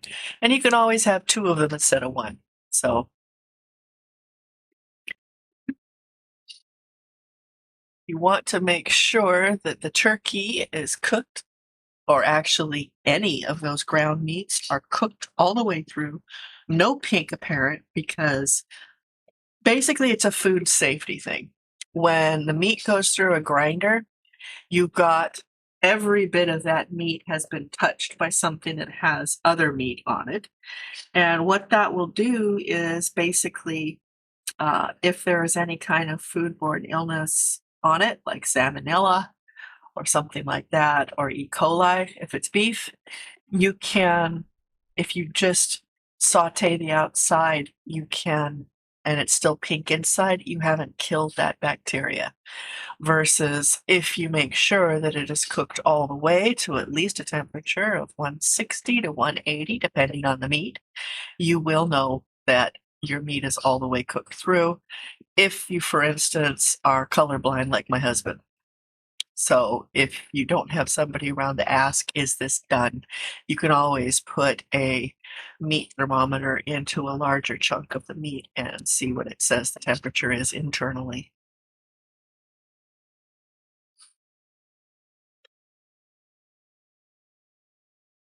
Okay. So this is coming along fairly nicely.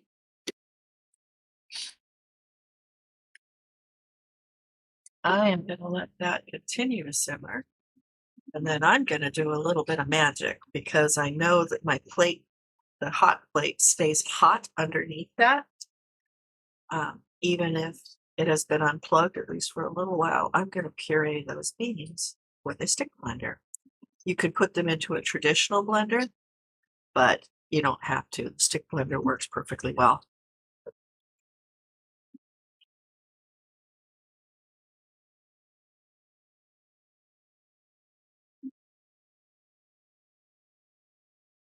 All right, so shifting things around again.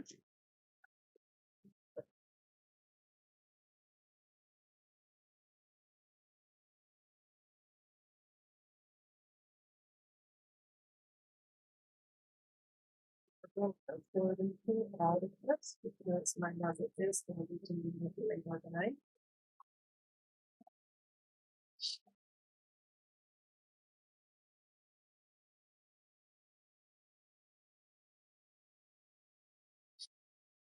All right, so here we have your nice little bowl, and we have just pinto beans. Normally, if I was using the beans, I would drain the liquid off, but because we are pureeing them, we need a little bit of liquid here. It's like I imagine they have to have the meat somewhat drained. It's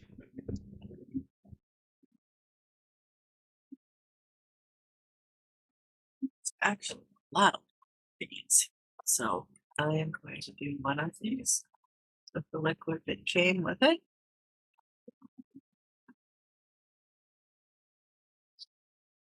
The other one I'm going to drain into the other can.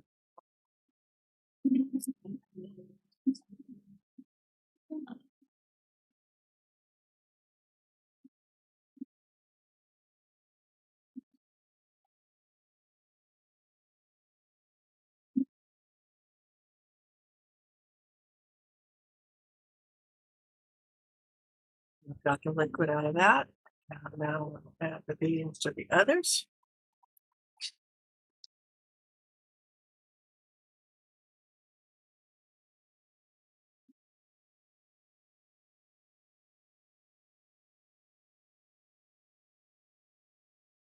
Stir the meat around so it continues to cook on all sides.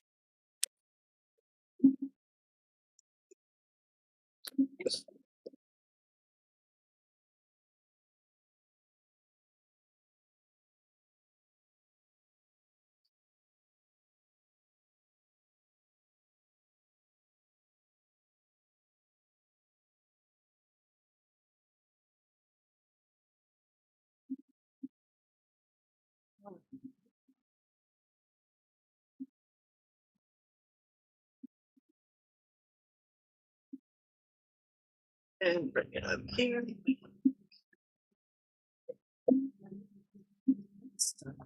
Plug it.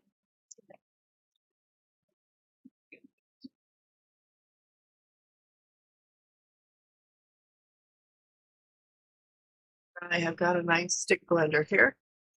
I need to wait until my husband is back in there. Are you back in there, honey? Because otherwise I will deafen you all.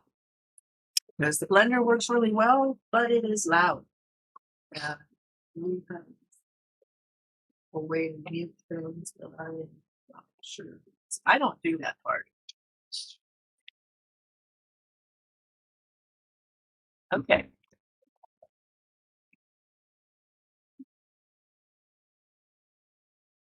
The turkey is looking like it's getting pretty well done.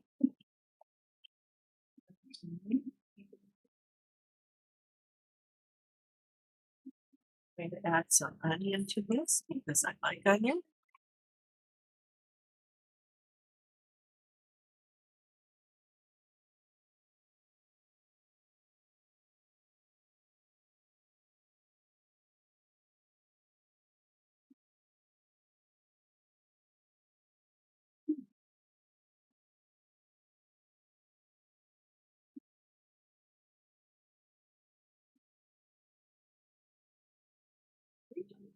And this is just a fair sized dice I'm going to do here. Just to add a little bit of extra flavor to the burritos because turkey is not as flavorful as beef is. And this is half of a sweet onion.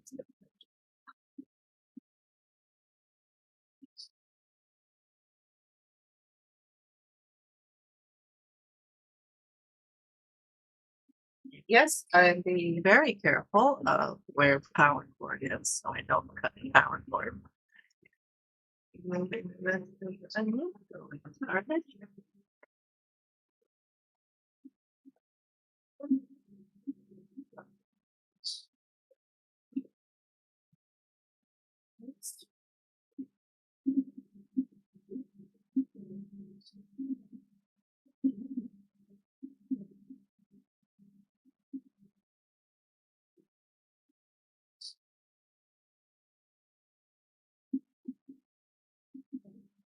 Normally, you don't bother draining the meat because whatever fat and juices will add to the flavor. This is just a bit excessive.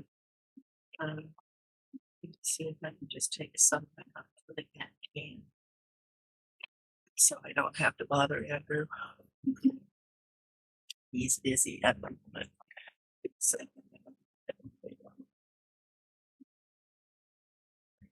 so, all right. So I will stir those onions in and let them cook a little bit.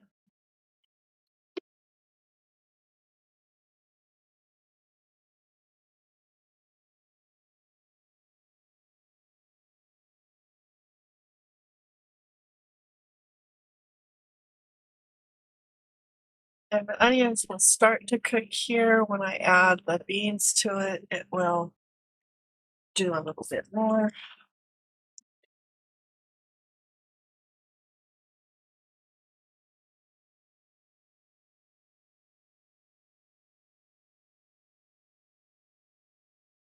Thank you so much for the follows.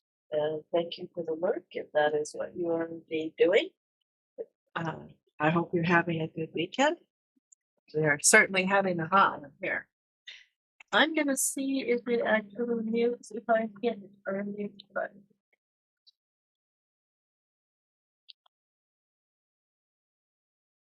Does it mute?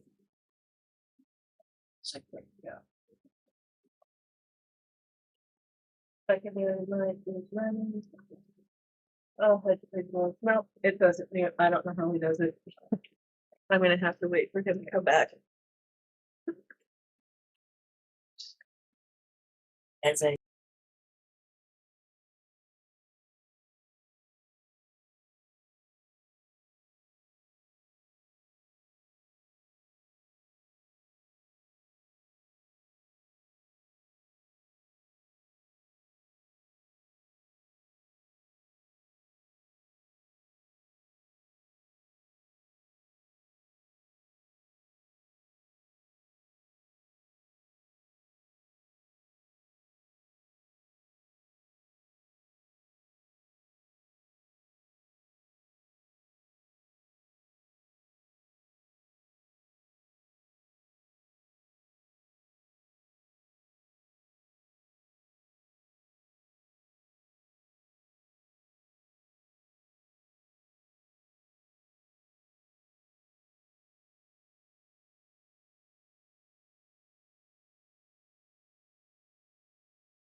you could unmute. All right, am I back? Can everybody hear me again? Oh, right. That is pretty well pureed. So I'm going to take this apart here. Take the power off. And then remove the top. So it can't get anywhere. I need to have this slightly de-liquefied. What? This has too much liquid in it. It'll make soup if I try to just put the things. Bring me a scoop. I can't use the one that had the milk on it. And I'll just put it in a can.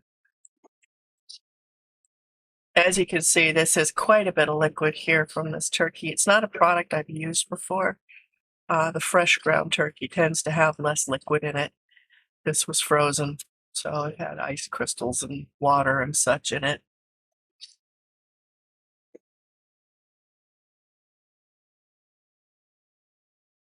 Thank you. And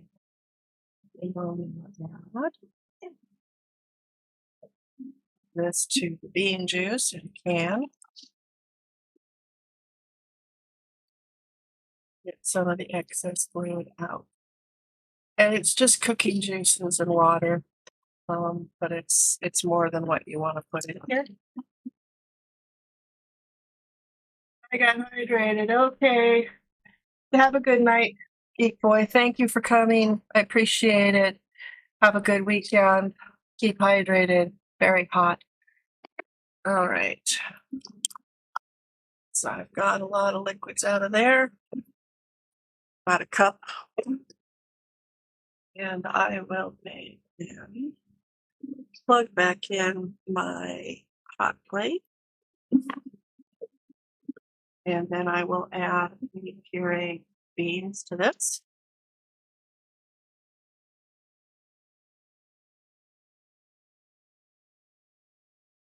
So I've got onions and half of a sweet onion, 3 pounds of turkey. I now have 2 cans, 15 ounces each, of pinto beans, which I smudge.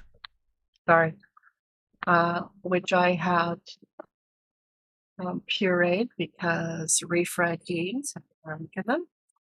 And this needs to cook just for a couple minutes.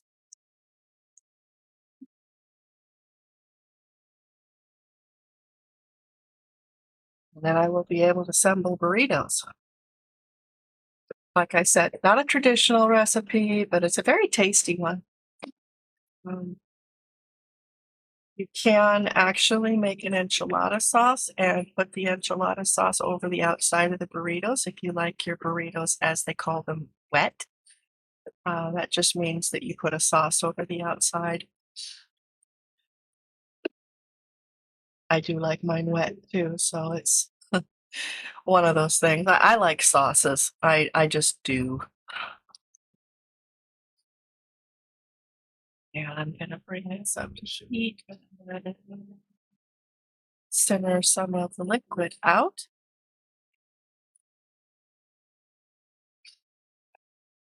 And once again, if you are new to me, thank you very much for coming in. I appreciate it. If you like what you're seeing, please give me a follow. And if you would like, you could go to my Discord and you can see pictures and the recipes of everything I've cooked on stream. If you really like me, you can hit the subscribe button. It's not necessary, but you can if you choose to. And it helps fund my streams, which is good. Food expensive. So I have got this turkey here. It's coming back up to heat after the liquid has come. It will also thicken up. If you use a canned refried bean, it is thicker, but I have a problem with garlic and then I'm violently allergic to it. And so I have to make do. I could make my own refried beans if I got the pinto beans, boiled them, and cooked them till they were very soft, and then drained them completely and minced them up myself, and then pureed them. But that's more than I'm willing to do on a very hot day, so took some shortcuts here. And I think most people would prefer to use the canned refried beans rather than go through all the trouble that you do with a homemade refried bean, although the flavor's better, honestly.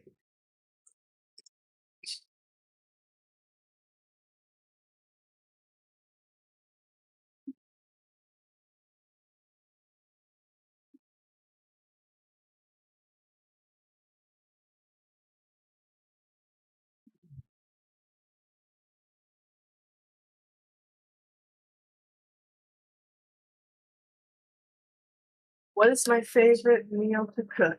My favorite meal to cook is I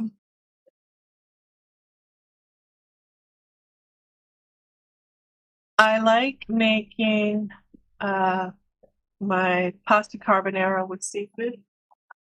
That is one of my favorite things to cook. It's just fun and it comes together and it's a really great recipe.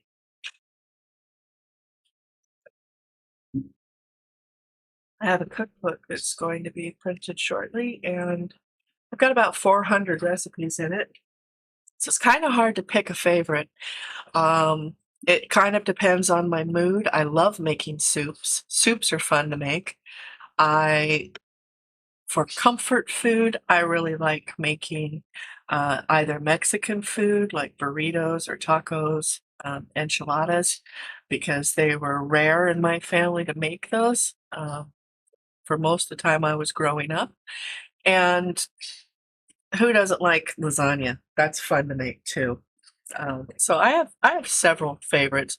If we're talking wanting to reminisce and remember people gone by, it would be my grandmother's fried chicken and milk gravy, mashed potatoes, and corn on the cob. That was a summertime dish that she just excelled in. I am just simmering this to get some of the liquid to cool, to cook out.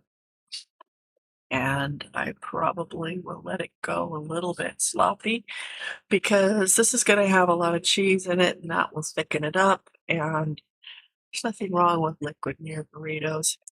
This will actually thicken up when it's cooled too, so bear that in mind. Thank you for joining us. Not hot meat. Okay. So I am going to continue to let this cook while I am working on this, but I am going to roll up a burrito now. So we take a plate and two,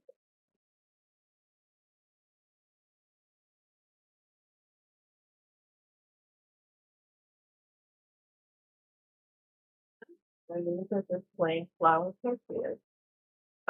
If you like, you could use the dried tomato ones. Those are really nice with burritos. Sun-dried tomato put into your burrito. Now, if your burrito is not really, really soft, you can either fry this really quickly, dry fried in a frying pan for, a minute, maybe half a minute per side, or you could put it in the microwave for 25 seconds. Don't really need to do that. I am going to take the filling here and put it inside the burrito.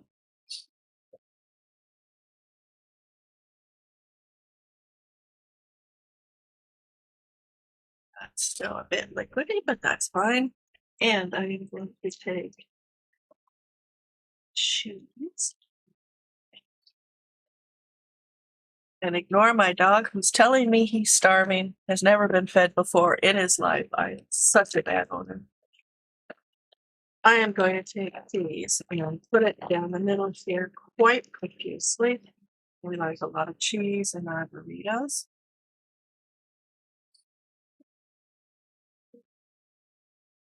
And so does my dog. I don't know if you can pick him up through the microphone, but he's now giving me little begging cries. All right, and I am going to take shredded lettuce.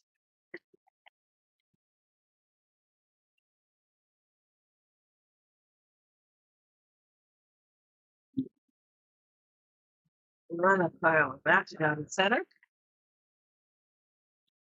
Because you should not be able to close your burrito when you're done rolling it.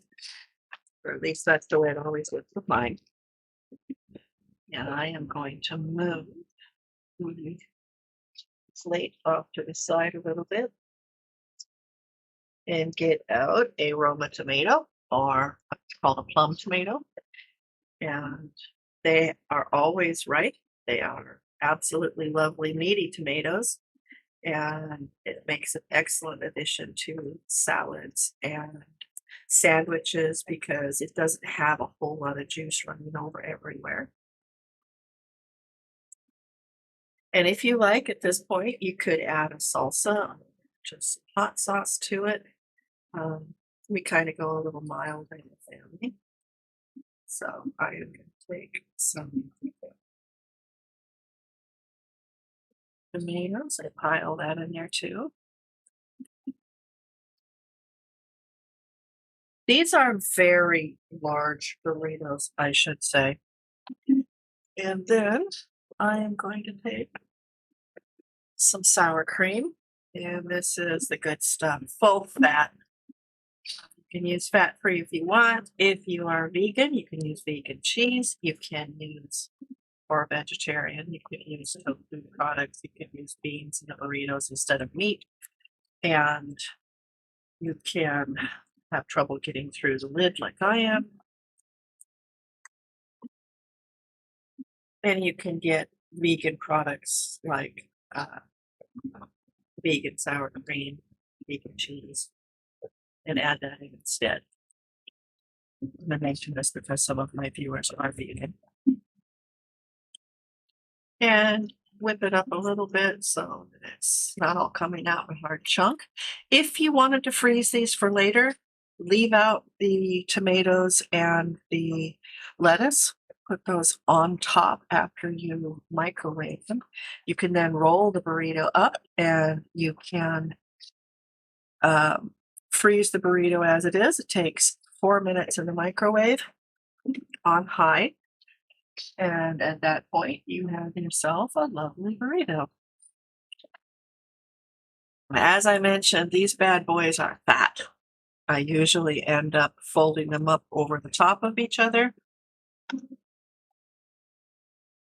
Then I roll it over onto its seam.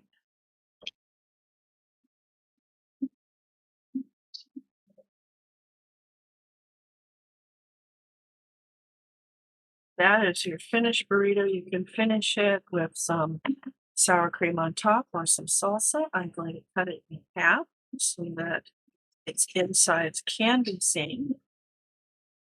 And we'll spread it slightly for the camera shot. And invite my husband to take a picture of it.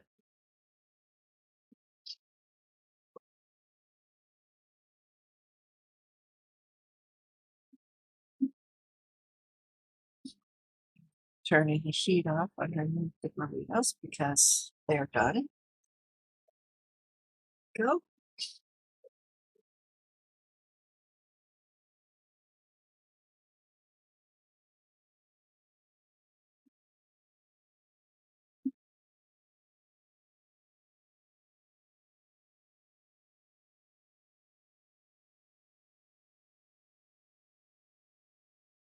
So here is the burritos. You can see the inside here slightly. The cheese. And I'm going to take a bite of it and then hand it off to my husband for his payment for all this work he's done.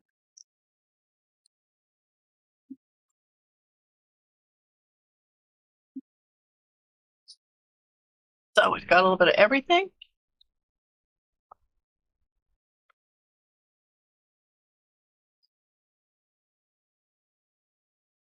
The meat is very mild, but you can taste the onion, you can taste the cheese in it, you can taste the turkey, you taste the creaminess of the beans, the sour cream, the tomato.